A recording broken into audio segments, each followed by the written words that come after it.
प्रणाम, मैं प्रवीण पांडे और आप देखना शुरू कर चुके हैं न्यूज़ इंडिया।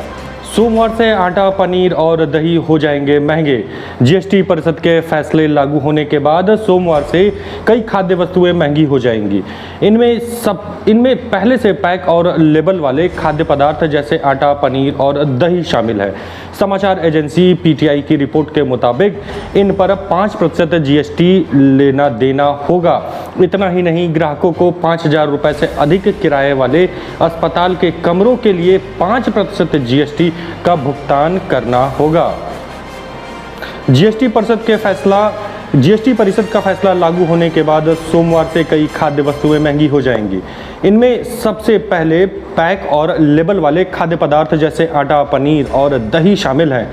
समाचार एजेंसी पीटीआई की रिपोर्ट के मुताबिक इन पर 5% जीएसटी देना होगा। इतना ही नहीं, ग्राहकों को 5,000 रुपये से अधिक किराए वाले अस्पताल के कमरों के लिए भी 5% जीएसटी का भुगतान करना होगा। 1,000 रुपये प्रतिदिन से कम किराए वाले होटल के कमरे एटलस सहित मैप और चार्ट पर भी देना होगा 12% कर। इसके अलावा 1,000 रुपये प्रतिदिन से कम किराए वाले होटल के कमरों पर 12% की दर से कर लगाने की बात कही जा रही है। अभी इस पर कोई कर नहीं लगता है। इस प्रकार टेट्रा पैक और बैंक की तरफ से चेक जारी करने पर 18% और एटलस समेत नक्शे तथा चार्ट पर 12% जीएसटी लगेगा। इन उत्पादों पर भी चुकानी होगी अधिक कीमत। आइए जानते हैं वो कौन से उत्पाद हैं। प्रिंटिंग, डाइंग इंक, धारदार चाकू, कागज काटने वाला चाकू और pencil, sharpener, LED lamp, dyeing और मार्किंग करने वाले उत्पादों पर भी कर की दर बढ़ाकर 18% कर दी गई है। सोलर वाटर हीटर पर अब 12% जीएसटी लगेगा, जबकि पहले 5% कर ही लगता था। सड़क, पुल, रेलवे, मेट्रो, अपशिष्ट शोधन संयंत्र और शवदाह गृह के लिए जारी होने वाले कई अनुबंधों पर अब 18% जीएसटी लगेगी, जो अब तक 12% लग रही थी।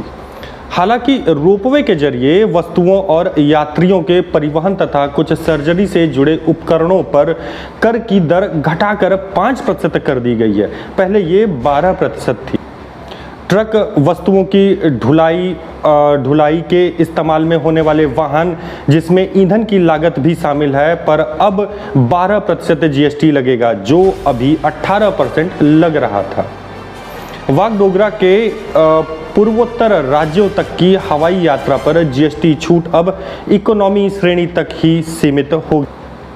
आरबीआई, बीमा नियामक एवं विकास प्राधिकरण और सेबी जैसे नियामकों की सेवाओं के साथ रिहायशी मकान, कारोबारी इकाइयों को किराए पर देने पर भी कर लगेगा।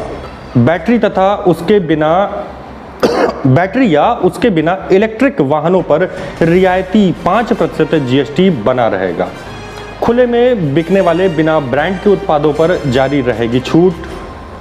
पिछले दिनों केंद्रीय वित्त मंत्री निर्मला सीतारमण की अध्यक्षता में हुई बैठक में जीएसटी परिषद ने डिब्बा या पैकेट बंद और लेबल युक्त फ्रोजन को छोड़कर मछली, दही, पनीर, लस्सी, शहद, सूखा मखाना, सूखा सोयाबीन, मटर जैसे उत्पादों, गेहूं और अन्य अनाज तथा मुरमुरे पर 5% जीएसटी लगाने का फैसला किया था। हालांकि खुले में बिकने वाले बिना ब्रांड वाले उत्पादों पर जीएसटी छूट जारी रहेगी। स्वास्थ्य सेवाओं पर टैक्स लगना शायद गलत है।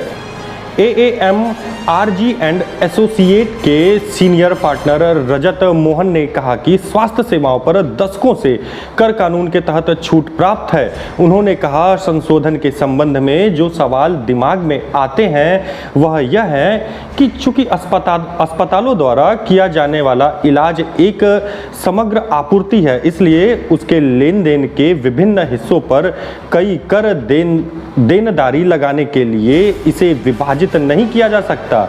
यह अधिसूचना धारा 8 के प्राविधान से परे प्रतीत होता है, जो सभी समग्र आपूर्ति लेन देन पर एकल कर को अनिवार्य करती है। इस खबर में बस इतना ही। मिलते हैं फिर अगली खबर के साथ। तब तक के लिए प्रणाम।